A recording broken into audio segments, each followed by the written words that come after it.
Good day everyone, a very warm welcome to you. My name is Nick, we're on the ZXspectrum, and we're looking at a game called WEST Seymour, published by Codemasters in 1992. Now it's quite easy to draw similarities to the Dizzy games, it's by the same people and it's the same sort of idea really. But Seymour is this odd little creature here in the Wild West, and El Bandito has stolen the script of a film they're trying to make and destroyed batteries for absolutely everything, and well basically the movie is in an absolute disaster. By collecting items and taking them to various places, we must get the film back on the air. But it soon become apparent the further we play. There's some guy there in blue, looks a bit like Harry Potter, but I don't think it is him. Bit of colour clash in there, but we'll let this go. Right, here's the story. Basically, it's essentially what I've just told you. Hooray! Now, if you was wondering, if you're new to the channel, this isn't going to be a complete walkthrough, no siree Bob. It's just going to be messing around, see how the game plays and what it sounds like. This is a 48k version. The 128k version has music playing all the way through, but it might be a bit hard to hear my commentary with that, so we're doing 48k. Colours are bold in this one. It jumps quite well. I forgive the colour clash, but there we go. It seems a bit weird now. And it's from 1992, so very, very late in the ZXspectrum's run. A lot of people might not have known about this. There's some other Seymour games in the series as well. Now, what's good about this is each screen has its own name. This one's called, this one's now called Claire's Cartoon Club, and I'm a big fan of that. Here's the secretary here, and I've found a remote control. In the top left, there we go, you see I've picked up that item. You can pick up 3, and my energy's in the top right, up above how many lives I've got left. Hi Claire, have you got any copies of the script? I'm trying to get this film back in making it in production. She's too busy phoning a plumber for some reason. He looks a bit like some weird Eric Cartman creature, this guy. Right, so I've got to do something with that remote control. I do not know what. If you had this one back in the day, let me know. The channel's all about seeing what you would have got out of the game on your first or second go, and would there have been enough there for you to want to play it again, or would you have hated saving up your pocket money for it, or really not liked it as a gift present for Christmas or your birthday. I don't mind it so far. It's looking quite nice. It's a bold character, although he is a little bit tubby. But it's not bad. It's not bad. Looks like there's an aircraft above me.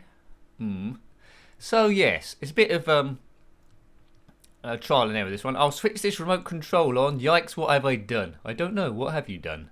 Seymour. Oops, what's going on there? Crash!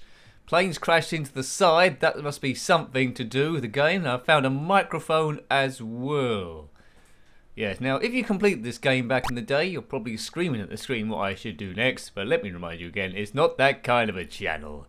Having a bit of a laugh, easing some stress and having fun. Look at that colour clash, that's amazing. It's clashed with 3 colours there. Red, green, cyan, blue. How many colours have I mentioned so far? Yeah, for 1992, I said I didn't mind the colour clash, but for 1992 I think they should have found a way around that really.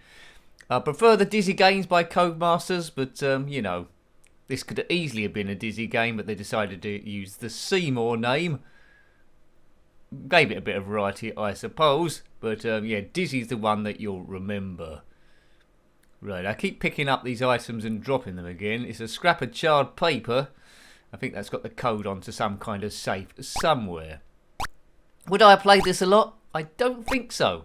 I might have played it every now and again when I got bored and it was like a rainy day maybe, just to see the cool graphics. When he puts his hands in front of him, he does look like a character out the trap door, which I love.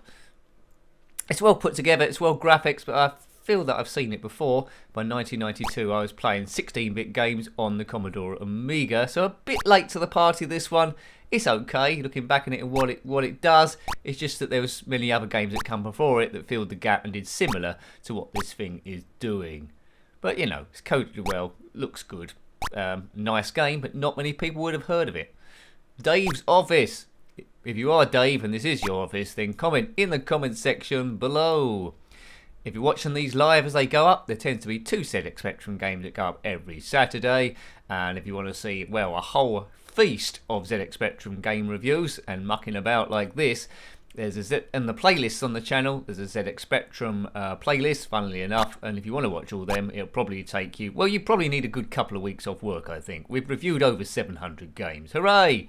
Right, lifts K and M, so K makes it go up, does it? There we go. Or M makes it go down.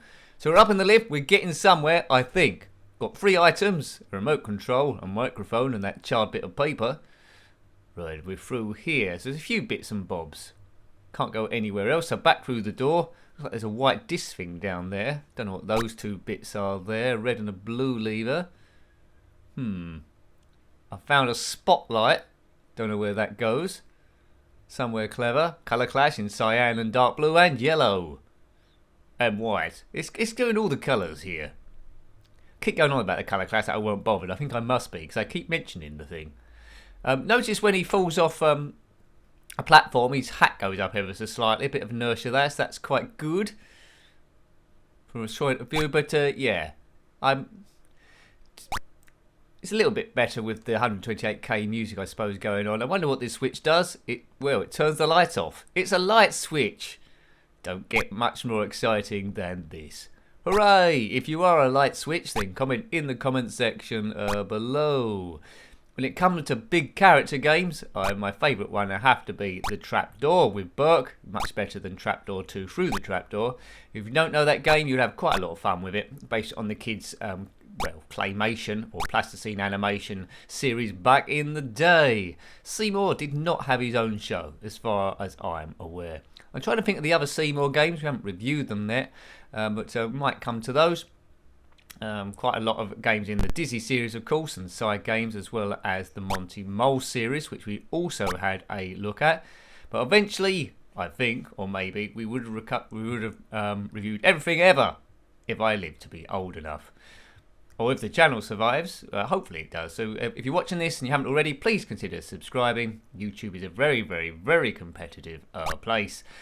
So yeah, it just helps it go on, because channels are opening every single day. And they're also closing every single day, where people give up because they don't think it's worth the hassle. But because there's a continual load of the channels opening to take their place, it makes it hard to get noticed. But we've been doing this 8 years. We ain't gonna go anywhere. So yeah, gradual building. Let's get up this thing. Oh, and if you want to help the channel a lot more than just subscribing, there is the memberships. If you want to click on the join button, if you can see that, there's a short video lets you know a little bit what it's about, and that sort of thing really helps the channel keep going massively, and opens up a number of member benefits as well, and access to the members section. Hooray! Not compulsory by any means, but it helped me out massively. Go, go, go. Right, let's continue on here. Seymour is inside Owl's shed, whoever Owl may be. We won't be playing this for hours and hours and hours. You'll be glad to know, or you might be disappointed to know. If you haven't completed this, let me know. I don't know what else it come out on 8-bit wise. Possibly it might have come out on the Commodore 64 and the Amstrad CPC. There is a poke for infinite lives if you want those, but no real need to do that. You're going to get a lot out of this game if you can look up a walkthrough. Oh, I've died. I thought I could swim on that water. If you look at a walkthrough online and do it gradually, you can find out all the secrets of the game. But what I would say initially, just you can relive a bit of retroness, how you would have felt the game if you bought it as a kid. Try and do it properly first of all. Your go might not be too dissimilar to what you're seeing here. But after you get bored of that, yes, then it's time to look up the walkthrough, which they'll be there in some shape or form. Very Dizzy-like colours. If you took Seymour away and put Dizzy there, it would definitely be a Dizzy game. Other series as well went on for a while was the Magic Knight series by Mastertronic. Have a look at that one. We reviewed all those sort of games. Preferred the first one, Finders Keepers. But it's good to have a bit of variety when you look back on the full catalogue, although they are still making games. I think Wonderful Dizzy on the Spectrum next by Codemasters as well. The Oliver twins. I'm not sure if Codemasters are involved with that, but definitely the Oliver twins who coded all of them. Excellent. How's the energy looking? Well, the energy isn't looking too bad. Like that skull on the top right, it's some kind of animal skull. And there's the bus. I don't think it's Cliff Richard's bus, it's a big red bus. We're all going on a summer holiday, that's what Cliff Richard said. Oh, that skull, it's on the left and the right, there we go. Twin skulls, not bad. What's a game genie? I think that just tells you how to play the game. That exhaust pipe is asleep, that must be a clue. So we need to collect an object, put that there. Don't seem to be able to get any further than this bus. It's acting as a stopper, so we can't actually get beyond this screen. Boo! It's a lot of the time in these sort of games, you play them for a while and you're trapped between a certain amount of screens, and you find a door or an object that will help you unlock stuff, and then you're away again. But you can't knock it. The shading of this game on the graphics is pretty good. A lot of attention to detail there. It's not just big blocks. They've tried to hatch in stuff to give the graphics a little bit of definition. In particular, that desk there. You see lots of black dots there, trying to create some definition and shading. I'm in Dave's office again. Right, so if you can see on the top left, I'm running out of ideas now. I've got a microphone, that white thing, a spotlight, and it's a bit of film. So all these things are important to get the film back into production. It's just knowing where to put them and when. There's the crash plane. Press fire. Oh, hello. What's the little thing? Right, we found something in the plane. It's a battery, I think. Right, so we found a battery, and it colour bleeds with us exactly. So what one of these items am I picking up? Yes, a battery pack. I knew that. I don't know what's the least valuable object. So putting one of these objects in the right place is going to unlock another bit of the screen or the game, and then we can continue elsewhere. Spotlight obviously lights up stuff. The light switch that we turned off before, perhaps that's something we could cleverly use the spotlight for also.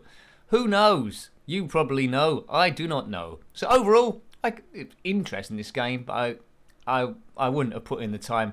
That's because I was a kid of short attention span. I wouldn't have put in the time to get used to it. So it'd been interesting. A bit like how I see Nodes of Yes Odds, where I played that. I could see it was a good game. Didn't know what I was doing, and played it every now and again just for a walk around. So it would fall in that sort of category there.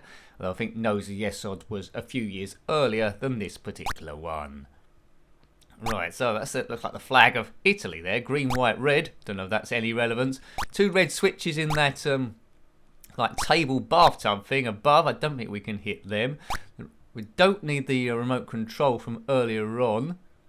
But yeah, there's a few tips to unlock here so you know fully what you're doing, and then you're going to get the most out of the game. If you was one of those kids back in the day that took a while to try and learn this stuff, you're going to get quite a lot of play out of this, so you probably like it quite nice, quite well.